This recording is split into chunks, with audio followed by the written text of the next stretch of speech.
I'm Alicia. And I'm Maddie. And welcome to the Fangirl Diaries, a podcast where we talk about our obsessions, Reminisce about our teen icons, and explore the books, movies, and shows that made us the incredibly nerdy 30-somethings that we now are.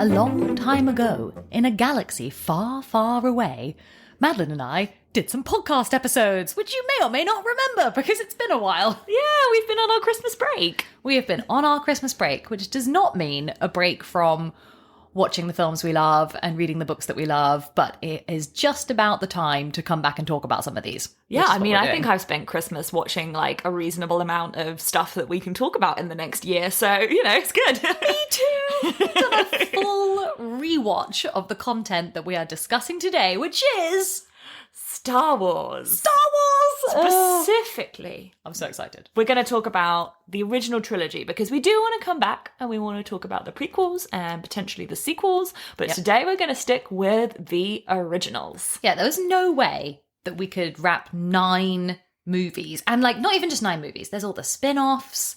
There's all the TV shows. Yeah. Like, it's a huge franchise now. It's a huge thing. And I'm sure there's a million different podcasts that like exclusively cover Star Wars. If not a whole podcast series just on each film. Yeah. But we are going to attempt for the scope of today to wrap, the 3 original films. So episodes 4, 5, and 6, New Hope through to Return of the Jedi into one discussion. Yeah. And even then, that's going to be tough. It's going to be a bit difficult. We have got a disclaimer though, because you may or may not have listened to some of our other episodes, but in case you are here with us because you are a giant Star Wars fan, first of all, welcome, awesome, that's great. And second of all, we're sorry. Madeline and I are fans, but we recognise when it comes to Star Wars that there is a level of fandom that I think we just have to admit that we can't include ourselves in. Like, I know people know every word. Sure. Like, we might be able to include ourselves in those levels of fandom for things like Lord of the Rings, maybe Harry Potter. But for Star Wars, we love Star Wars. We enjoy Star Wars. We consume Star Wars content. But we are not your ultimate Star Wars nerds like we might be in some other topics. Definitely. So I know at points I'm going to refer to, like that particular plane that they use when they do this cool move, and there will be someone out there who's like, it's a B-29 type A something fighter, and I'm like, okay, good for you. Yeah, like, and that's amazing. Cool. But I think, we're coming at this from we love and respect and, enjoy these movies, but don't know every little detail. Maybe one day we will, but, right now. Respect to that fandom, because I know it's out there, and I feel it because we have that level of nerdism on, as you said, Lord of the Rings, Harry Potter, but we love Star Wars just from an appreciative perspective. Why don't you let me know how you first experienced Star Wars? Because I think we've got very different stories, and I'm talking about the original trilogies here. We must have never discussed this. I don't think you and I have ever separately had that conversation. No, I don't about think so. When we watched Star Wars, because we watched all the later ones. I remember you and I seeing, I think we went to, like with some of the modern releases, we went to one of those together. Like those were coming out. We went to episode 3 together, I'd imagine. Yes. Yeah, we did. And also episode 7, I reckon. When they started like the even really newer one. Yeah, I feel like we saw that together. Okay. But our experiences of the original trilogy, we would have certainly experienced separately. Yeah. And we should say, I hope this is obvious to podcast listeners who've been with us for some time, but that we were not alive to experience the original release of these, which I know must have been something. So unlike us being present for, all the Harry Potter mania and everything that absolutely hit when we were kids, we weren't alive in 1977 and then in 1980. We just weren't there. It was basically our kind of parents' era, I guess. Definitely. And they remember it. So my experience of Star Wars, the original trilogy, was very much a parent-led experience. So I remember this is in the time, so Madeline and I are children of the early 90s. And it would have been in the mid-90s when I was like, interested in looking at what was in our video collection. And it was a video collection. We had a family VHS sort of cupboard. Yeah. And the films that were really my sort of parents' collection were a little bit higher up in the cupboard, probably like the out of reach, just so we couldn't damage them or pull them down.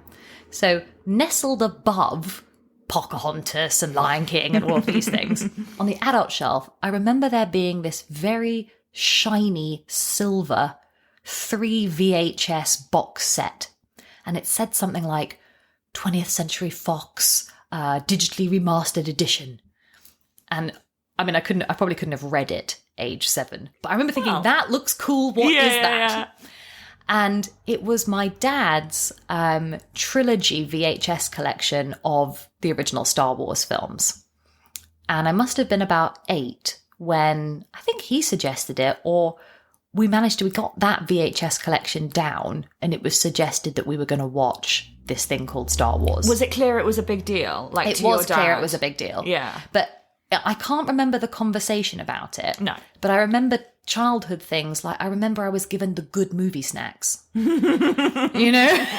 And I remember thinking it was quite a long film, and therefore went on past my allocated like bedtime. You got to like concentrate. Yeah. But I also remember thinking it was completely awesome. Aww. And we had at the time, like as I'm sure most people did, a tiny 90s square television. So this wasn't a widescreen experience. We were just watching it on whatever we had. I think I even was allowed to put my little kind of plastic chair close to the screen. Mm. And it was one of the best things I'd ever seen. I was completely lost as to the political narrative, the idea of the empire. I just remember it looked like people shooting like laser beams at each other and running around and like the crazy droids and yeah, and there was this cool princess girl with like awesome hair, and I loved it. I thought it was awesome. And then I think we may have even watched all 3 in sequence, probably so that as a child I didn't lose. I remember my dad sort of explaining bits of it, and then after that watching it multiple times as an adult. But it was the original, that VHS, which by that point, and that says something about the age of the films, that when we had this VHS box set in the 90s, this was already the digitally remastered edition. Of course. By that point, I don't even know how. Anyway, how did you watch Star Wars? Well, very differently. And I feel like that experience of the originals is so wholesome, and you know, it's kind of like the ideal of how like a dad wants to like pass down his kind of interests to his children, and is lovely. But we didn't watch it as children. We didn't, like, my dad was obsessed with sci-fi movies, but was probably a bit old for Star Wars. I think he would have been already 20 when the first ones came out. I think mine was too, but they must have just gone to the cinema to see it or something. I don't know. Yeah, anyway, I think he kind of thought he was a bit above Star Wars. He likes it now, but when it was coming out when he was young, he was like, no, I will watch like 2001 A Space Odyssey. Very different. You know, he loved sci-fi, but serious sci-fi, intense sci-fi. And he kind of thought of Star Wars as like kids' films. Which they are. They are kids' films, which is fine. And very enjoyable ones. But he wasn't really obsessed with that. So my dad made us watch a whole load of stuff when I was a kid. Most of which, like, you know, they were like stuff that now I'm super obsessed with. Like, I now love 2001 A Space Odyssey. But often we were like given these films to watch that were way going over our heads because Dad loved them. So yeah, we never really watched Star Wars as a kid. But then the prequels came out, and my younger brother, was just the right age for that. And I'm pretty sure we went as a family to see the first of the prequels. This is Phantom Menace. Phantom Menace, yeah. So my first introduction to Star Wars as a whole was through pod racing and Jar Jar Binks. So wait, hang on. You think the first Star Wars you actually ever saw was Episode 1, Phantom Menace? Yes. Wow. So then, obviously, at some point... so different. Then, obviously, at some point, we went back and watched, like, the originals, and Dad was like, oh, you should definitely see the originals. So we did go back and watch the originals, but it was already with having known, like, the prequels to me were like, I already had this like weird thing where people were going, oh, the prequels are not as good as the originals, and I was like, oh, okay, better go back and watch the originals then. But it was a completely different experience. So, like, how do you think that affected your like narrative chronology of Star Wars? Because you were watching it in the correct chronological order of the story. I guess so, kind of. Although I definitely had watched the originals before at least episode 3 came out. I can't remember if it was before episode 2 or not. But so it wasn't completely chronological. Okay. But yes, it was a bit more like that. And, I was introduced to Anakin as baby Anakin, like, rather than as Darth Vader. Wow. Because, like, I think for so many people that their tolerance of the prequels, which you're right, a lot of people think are bad. We'll discuss what we think of them separately. We'll do that in another episode. Separately. Yeah. So acknowledging that other people find them difficult to watch, I think their suggested saving grace is that almost nostalgia factor of we're back in the Star Wars world that you know from the original trilogy, and the interest of seeing the growth of Anakin, who then becomes the Darth Vader that you know. Yeah. But it's so interesting that none of that would have touched you. No, and Obi-Wan Kenobi was always Ewan McGregor. Always. Everyone else is thinking, this guy becomes Alec Guinness. Anyway, sticking with the trilogy, the original trilogy, I now know it well and love it, but that is how I ended up, I came to it second. So, having now watched all the newer 6 and the original 3, like, how do you feel about the original 3 in that context? I love the original 3. However, I think they're almost revered, like, too much. Like, I think people complained about a whole load of stuff in the newer films and forgot that also existed in the old films. Like, people would go, oh, Jar Jar Binks is so silly, it's so nonsense, like, what is this ridiculous character? Not remembering that, like, the original films are very silly. They are kids' films with stupid characters in crazy costumes that, like, the little Ewoks are, like, insane. Like, it is a kids' movie with stupid stuff in it, and that's fine. It is a film that I would have just loved to be in, like, the pitch meeting for. Yeah, the original one. Yeah. Oh, when George Lucas was like, I'm going to make New Hope, and was trying to convince people that this was a viable project to go forward with. Like, when you talk to people about what Star Wars is, if they have no concept of it, it sounds bonkers. Yeah. I don't know how you would describe, like, a sort of floating sphere of death that is the Death Star, that is a kind of weaponized planet. I'm amazed they didn't kick him out of whatever, like, studio he was having these meetings in.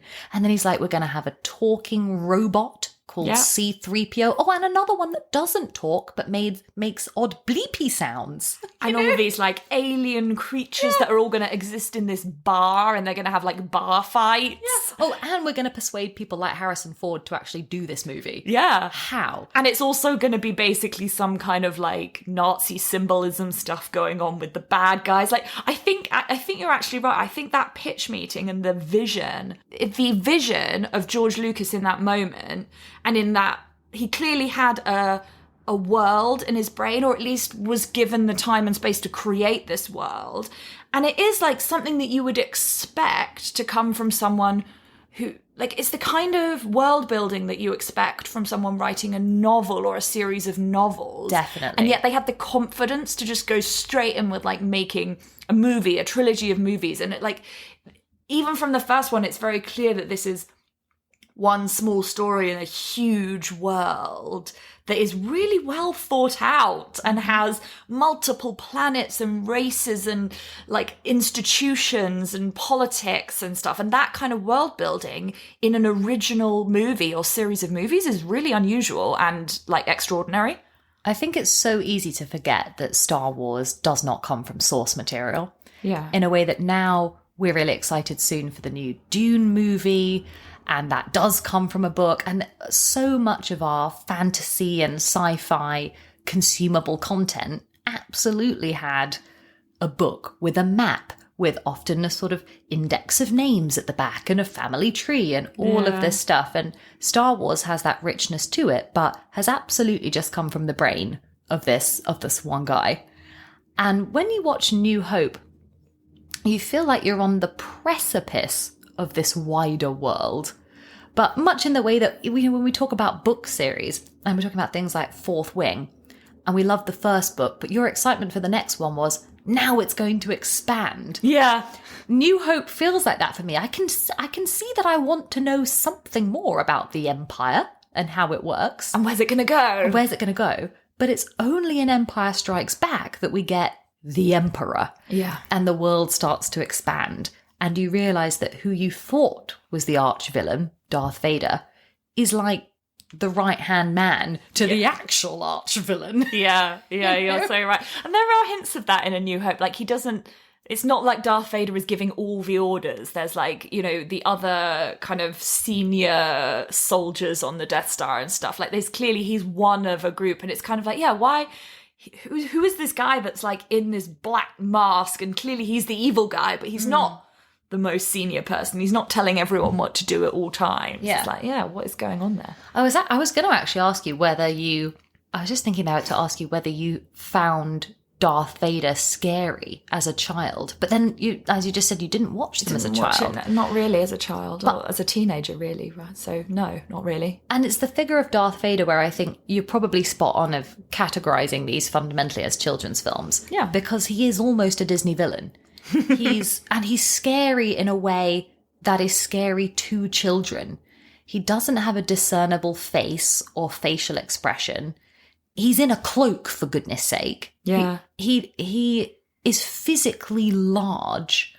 And there is this nightmarish scene do you remember in Empire Strikes Back when Luke goes to train in the Dagobah system with Yoda? Mm-hmm, yeah. And the absolute terrifying scene for children is when Darth Vader walks in slow-mo out of the kind of misty, tangled glen. Luke's gone down to face his fear, and his fear turns out to be Darth Vader. And it's terrifying. Yeah. But for a kid, now I watch it. Maybe it's because I know what's going to happen, but the threat level of Star Wars really sits for me in that childhood fear level. Yes, even though there is death and destruction, but it's the kind of you believe that the good guys are going to kind of win out, and it's that kind of threat level. Well, I wonder whether that's it, that the stakes change if you're watching it as someone who is like politically aware, because when we talk about threat level, you've either got the childhood good versus evil of Darth Vader, or in the prequels, Darth Maul, or whoever it is, battling out with the lightsabers.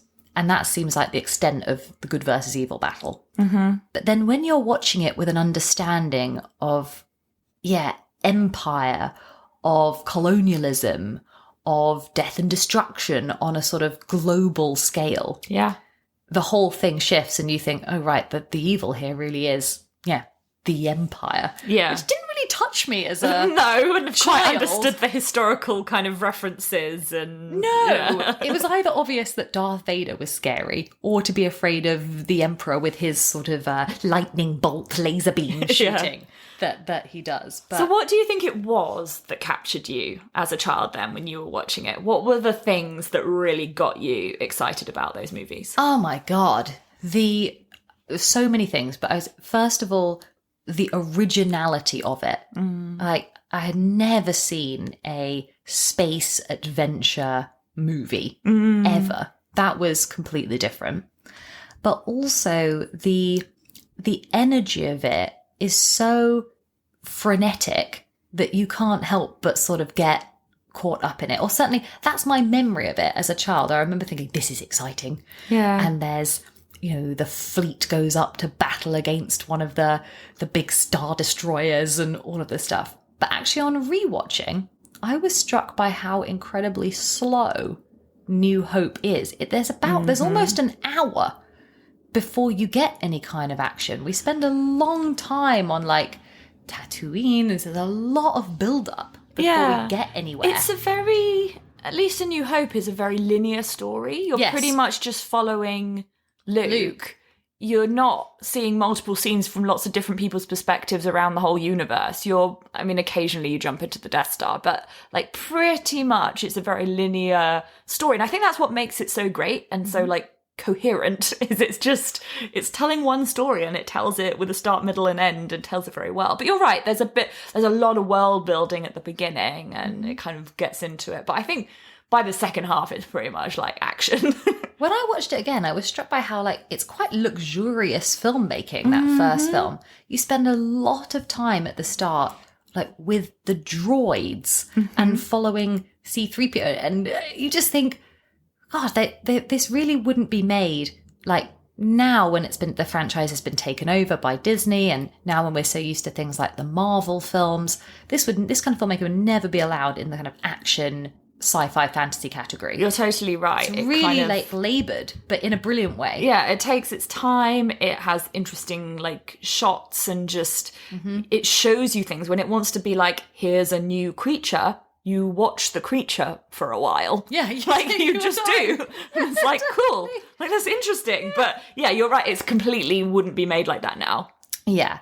But it also had all the things that, I mean, we'll come back to this in our like badass category, but obviously all the fight sequences and weapons, actually to the extent that I won't even get into that till we get to our badass category. But the level of originality was insane. It was like such a bounteous feast for a child who liked to watch films. Like you have the sliding narration at the start, where it tells you the summary of what's going on. I actually remember my dad, I think, pausing that and like reading it. Making sure you actually read it. Yeah. Otherwise you just don't. Yeah, 100%. Because actually it is quite complex. Yeah. So like we got 1 second into this movie, the music went and it was like, pause. God.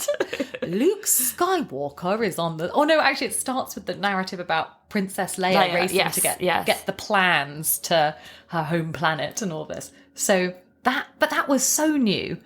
And mad things like, can you imagine a film in which it's fascinating to watch a robot creature who doesn't speak but yet seems to have language? Like R2 is such a character. Yeah. But you get to understand what he's communicating because it's repeated back through C-3PO's reactions to him. So he always says, "No, R2, we can't possibly go in there."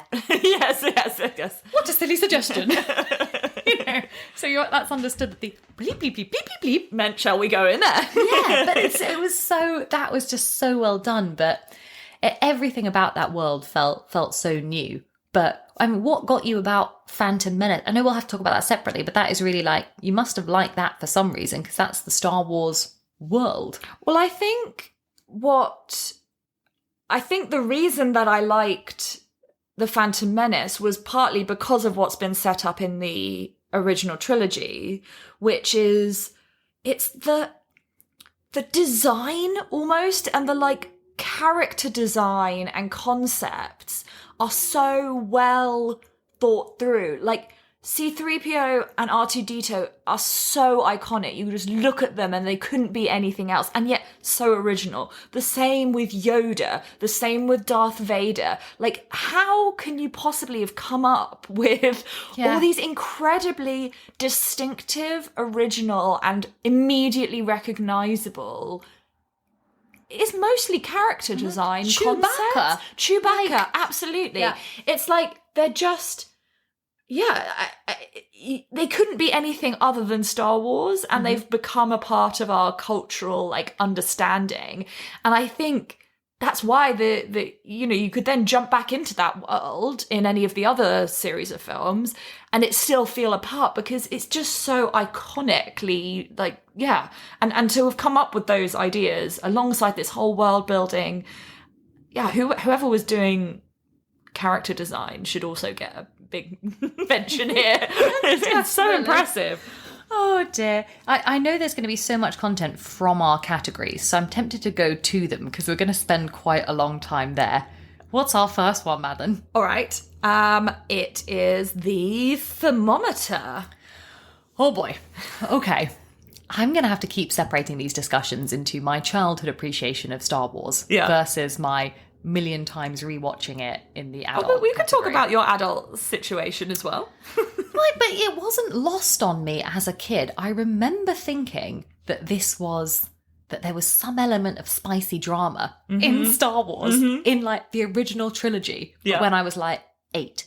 Yeah, we know there's romance and kids understand Disney romance. And this was like, ooh, this is romance, but like, there's a little bit of, ooh, something. But it's more sophisticated than Disney romance. Yeah. Because when you actually think about it, the Han Solo Princess Leia romance, which is really what's driving the original trilogy, is actually your absolute enemies to lovers. I'm obsessed with it. This is the classic. It's a classic. It's a classic. This is the romance narrative that I love. But it's not a despite the fact that she is called a princess, it's not a prince and princess narrative. There is no Luke Skywalker is set up to be the more of the Prince Charming character, but she has no sexual tension with him whatsoever, apart from that really misjudged, bizarre kiss in Empire Strikes Back. We don't need to worry about that. We don't need to worry about it, because she only does it to annoy Han Solo, and anyone watching it back in the trilogy is like, oh, dear brother, what are you doing? It's so uncomfortable. Yeah. But now when you watch it, like all the kind of bits of dialogue pass me by as a kid, like in New Hope when Han Solo and Luke have that brilliant like bros chat to the side. They're sitting in the Millennium Falcon. I think Princess Leia's gone to the back with like Chewie or something. Yeah. And they have this little chat about trying to work out which one of them fancies her and whether the other one does. And it's this brilliant 10 seconds of dialogue that's so well pitched, where I think they say, I think Han Solo says something like, what do you think? Like, you see a princess and a guy like me? And Luke's like, no. No. It's like, right, okay. So, but all of that was completely lost on me. As a child, I only remember the like Han Solo Princess Leia kiss, I just remember that stuff. But watching it back, it's so much more sophisticated than that. I mean, what do you think of the thermometer levels in Star Wars? You need to choose a level, by the way. You need to choose a level. Out of 100 degrees. Okay. Original trilogy, 60 degrees thermometer level. That's fair. So my question before I answer my thermometer level is, did you fancy Harrison Ford? Oh my, for sure. Oh my God. Because I did, but not in these movies because I didn't see them. Wait, what? I was obsessed with Harrison Ford in Indiana Jones. Oh, that's a different approach. I was so obsessed with Harrison Ford in Indiana Jones. Like very young, like one of my like earlier preteen crushes before I had like proper real crushes was like, I love Indiana Jones. Why do I love Indiana Jones? I really love Indiana Jones. Like that was what I felt. So obviously then I came to Star Wars after that. But yeah, I always loved Harrison Ford. Harrison Ford in Star Wars and in Indiana Jones is such an entry level, like fanciable person for you and I. He's just like standardly attractive, like physically, but got that slight bad boy that we like. Oh, he's hot in those movies. And that's it. He becomes a prototype for the character that you and I are always more interested in. We were never going to fancy Luke Skywalker. No. Never. Like, I know he has his fans, and like, good for you guys. Yeah. But yeah, it's just too distracting to have Harrison Ford there. But also Han Solo isn't like, he's not really, he's like your lovable rogue. Yeah, but that's who we love. Yeah. We love the lovable rogue. We love the, also we love even the, love like, the genuine, unlovable rogue. Yeah, exactly. We love the genuine badsters. But I know, but he's not that. No. He's not that. He is good at heart. So, but yeah. Anyways, yeah, so based on that, I think, I'm probably similar, at about a 60. And I think the other thing, I think the two of them, Harrison Ford and Carrie Fisher, are just incredible actors against each other. And I think I hadn't realised until I think, more recently when Carrie Fisher passed, I think I had put a lot of kind of like love and emotion into Carrie Fisher. Yeah. Like she's just incredible actress, and she fits into this like type of person for me that I really like, this kind of like person from the kind of 70s and 80s of a woman who's like, she's like that feisty, kind of strong, but also like witty and clever. And I almost put her in this category along with like someone like Stevie Nicks, even though it's like a completely different genre. No, that's fair. But like this kind of like, she's kind of wild and free, but also like intelligent. And I just loved her. And I think, the two of them created like some incredible chemistry in that film. Their chemistry is off the charts. And I couldn't believe it when, like, I thought that just from the films, but like, have you read her memoir? And if you haven't, I haven't yet, but I would like to. Oh my God, it's so wild. It's like... Yeah. Because they were together, they were having an affair during that trilogy, or certainly towards the kind of start to middle of it, and it was wild to read because she was a kind of late teenager. She was very young in the first one, wasn't she? And we're talking about when we watch those movies, we're like, oh my God, of course, like we love Harrison Ford, but reading her memoir is like, but what if you actually loved Harrison Ford? And it's like reciprocated. What? Yeah. So it was mad to read, but you can see on the screen that pairing really works. Yeah. But in isolation, Princess Leia as a character was probably also the key entry point for girls as children watching those films. I don't know if I'd have been as interested if she wasn't in it. No, maybe not. Like, she is the super cool heroine where she totally takes back and owns that title of princess, who otherwise we were used to in the 90s in a kind of Disney context. Yeah. Even though we've talked on our heroines episode about how they really underwent this kind of cool revolution in the 90s. Like the Disney princesses got cool. They became heroines. But Princess Leia is in that kind of category and to me. Princess in Star Wars is almost like a political title rather than a royal title. Yeah. Yeah, so I don't really understand her princess credentials. I'm not sure anyone really does. And if we're getting technical about it, I think she's like an adopted princess. Like her lineage means something, it's complex. All right, let's talk about how badass is Star Wars. Oh my God, it's so badass. Yeah, it's kind of the top level of badass. It's the top, the only reason that stops me giving it like, when we gave things like Fourth Wing the full badass level. Yeah. And I know we're going to talk about Lord of the Rings 2 Towers soon, is I almost first of all want to start by talking about what it doesn't have, why I'm not giving it the full level. Okay. Because then we can go on and on about all its cool battles and things. It doesn't have, to me, the level of... I kind of feel weird saying this, but it's not actually a very violent film. No, it's implied violence, or there is violence, but you don't see like blood and guts and gore. No, it's exactly. Yeah. So there's something that stops the levels of jeopardy being at the very top level for me. Yeah. Even when people are killed, it's not horrific. No, they're sort of shot with weird laser beams and fall down. Yeah. And nor is there a battle of the, and they're talking original trilogy, there's not a battle of the kind of strategic complexity that you get in some of the other things we're going to talk about. Yeah. There are battles and we'll get there, but those two things stop me giving it the absolute top level. You're right. In the original films, it's more like individual fight level. Like, you've got something like the like invading the Death Star to blow it up and stuff like that, but that's like one mission. It's not like a huge bigger concept. And I have to deduct a point for them basically trying to do the same thing twice. But New Hope and Return of the Jedi, the best concept they could come up with is, I know, we should blow up the Death Star. Just fly into it. Let's do it again. But with New Hope, we're talking about how slow the film is, that I had forgotten.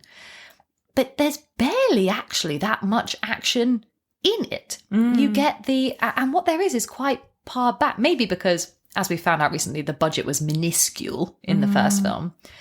But even things like Obi-Wan Kenobi versus Darth Vader, which happens very briefly in the Death Star, it's a 2-second thing. It's not really much of a fight. And it ends with that weird bit where he lets himself die and he sort of crumples in the cloak. Odd. Very odd. And then the destruction of the Death Star sequence, which is awesome. It is awesome. That is awesome. All the guys in their like cockpits, like communicating with each other and everything. Yeah, it's awesome. That is cool. And the great thing about Star Wars is I love how it uses like battle briefing. Mm-hmm. That's always the best bit. Yeah, true. Where they gather around a screen. Look at the plans. They've been protecting the plans for so long, and now they get to look at the plans. And it just so happens that those exact plans do indeed contain a weakness. A flaw in the design system. I mean, thinking about other things that are badass and don't necessarily take big budget, they don't need that. I would say the introduction of the concept of the Force is like super Brilliant. badass and badass in like a way that you could just you get intrigued by it in New Hope. You're like, what's happening? Why is everyone just like agreeing to whatever Obi-Wan says? Like, what's going on? And you learn more and more, and you're like, okay, there's something going on. And they even hinted at being part of this like ancient religion and stuff, and you're like, I want to know more. It's that like badassness plus the world building. Like, it's super cool. It's a massive concept that's relatively subtly done. Yeah. And I think that balance works really well. So where it is used, which is quite sparingly, at least in the first film, you really think, oh, whoa. Yeah. Like with Darth Vader doing the sort of remote strangulation. That's terrifying. Or where you see Obi-Wan use the mind control for the first time. You know, and he's like, these are not the droids you're looking for. He can go about his business. Yeah. And you're like, oh, wait, what? Again, I think my dad paused it just to check that I understood. That you noticed. What had happened there. Yeah. Because that's like a key moment. But no, the Force, whereas it works less well in things like in the prequels, when you get Revenge of the Sith, and you have the Yoda versus the Emperor, who's going to be the Emperor, I think he's still Palpatine at that point, battle, and Yoda's like throwing bits of architecture at him, and they're using the Force in this much bigger way. Less impactful It's the less bigger impactful, it is. Yeah. For sure. That's it. It's these smaller uses of the Force.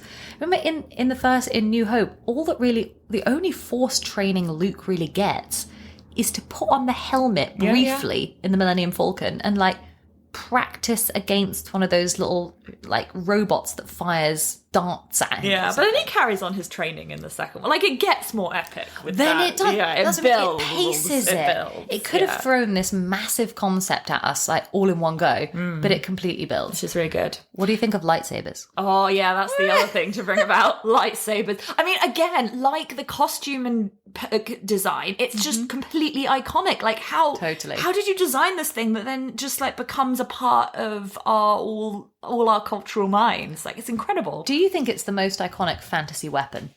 Ooh. I do.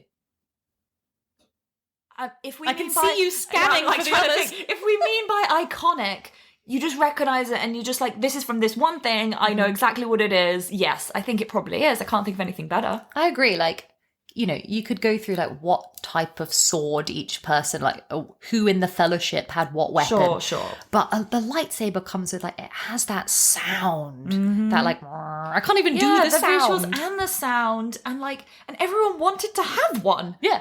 A fantasy light beam sword. Yeah.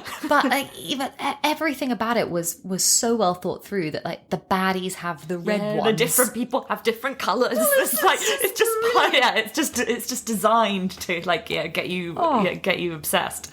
But it's at the start of when we move to the second film where the badassness really steps up. So we have to talk about the battle on Hoth. Yeah. Which like completely blew my mind as a child. Yeah. And this is it, the introduction of newer, bigger, better design features, like you were saying. Like the snowmobile grid. This is going to be one of those moments when I'm going to use the phrase snowmobile robot creatures. Yeah. And the people who actually know about Star Wars are going to say things like, oh, those are actually the Empire's sort of ice destroyer things. What are they called, Madeline? Definitely. You know what I mean. I know. The big giant robot things. Yeah. Anyway, that battle is awesome. And it has all of the battle choreography that starts to get more interesting of Luke looping through the legs to take them down. And the threat level there feels like, oh man, the rebellion's really stuffed. Like, I don't know how they're going to get out of this. Yeah. They're hiding in that little, like, ice hole. Yeah. And these things, and it's really close. They almost get them. Yeah, you know what I always think about when I think about the rebellion is how well organized the rebellion is. Like, especially in A New Hope, you turn up and suddenly you're like in hangars full of like really well-trained pilots. And you're like, what is this rebellion? And why are they so good at doing stuff? They always seem to either be like on the verge of extinction and down to like, we're told there's like 5 of them left somewhere on some random rock in the galaxy. But then they've got like a whole base. And then that's right. Then they've got like all these fighter jets. Yeah. Like, how? And to the extent where like Luke shows up there for the first time and meets like his childhood friend. Yes. What's the chances? Like, how? Where's this rebellion like across the whole galaxy? How is that possible? Now we're talking into the kind of the concepts in the world. Why don't we talk about how full our obsession fuel tank is for Star Wars?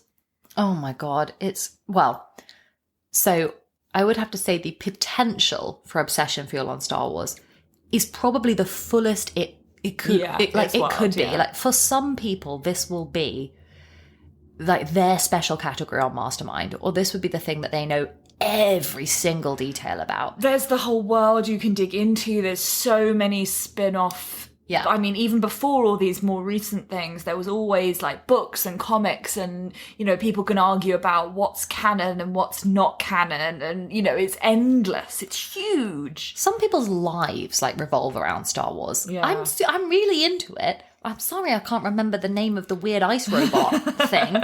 But so my obsession fuel tank with it is like a little bit lower because I've just not given it the time that those people have. But like, we should acknowledge that its potential is probably like the highest. The tank is big, but maybe for us we haven't completely filled it up yet. Totally.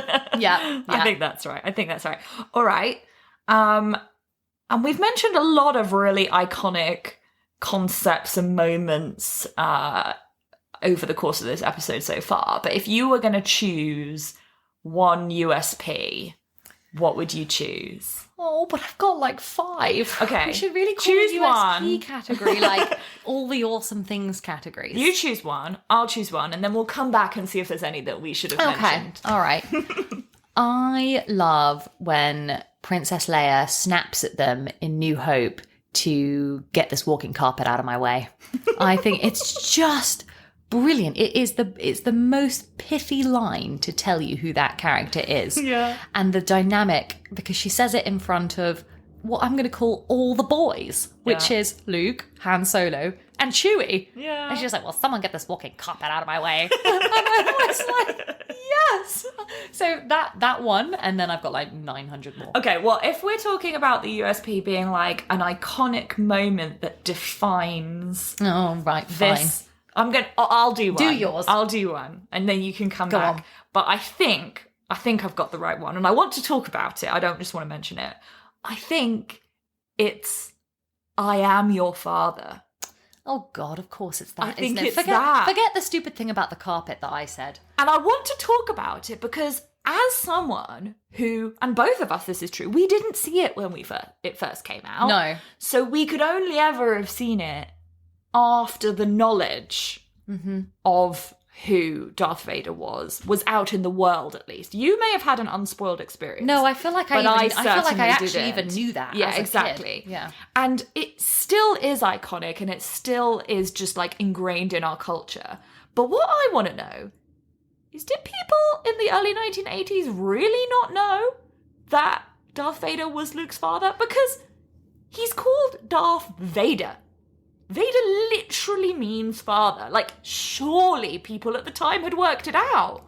I don't believe that there was this, like, cultural moment of everyone watching it and being surprised. I feel like people were shocked. But you and I are never going to know what that psychology... But it is fascinating. And I think, you know, you can go back and poll people when they watched it in the cinema and stuff. I think you assume that the general person was cleverer than, like, I was just there thinking, oh, really? Is Vader father? Of course it is! Okay, but you see, that would have eluded me. So I suppose if you're a kid at the time, Yeah, of fine. course, fine.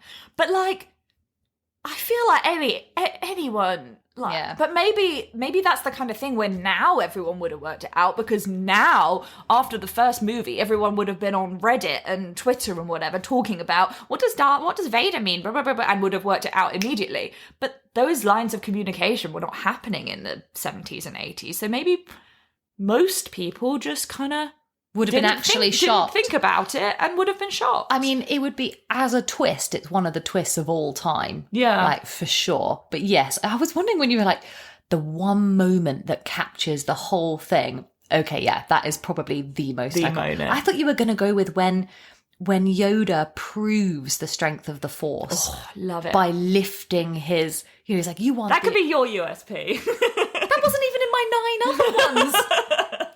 But no, actually, I guess it kind of is, because the magic of Star Wars, and this is why it's so difficult to choose a USP, is that it has these continual iconic set piece moments, whether it is the minute I started moving my hand to pretend to be Yoda to lift that thing, you were like, oh yeah, I know. That bit where he lifts the thing.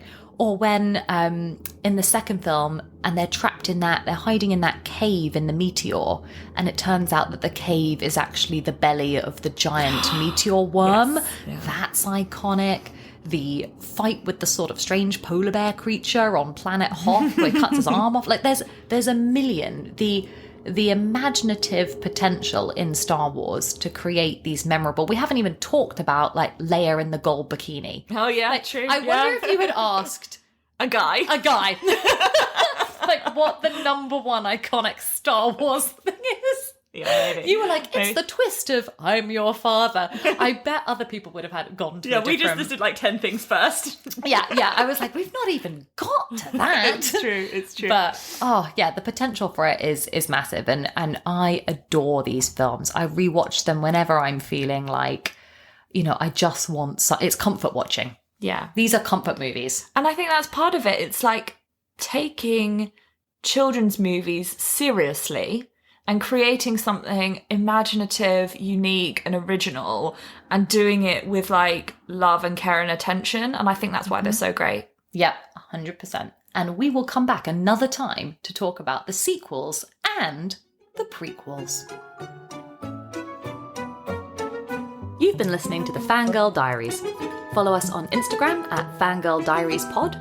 And do share us with any of your friends that you think might enjoy the podcast, and rate or review us on Spotify or Apple Music.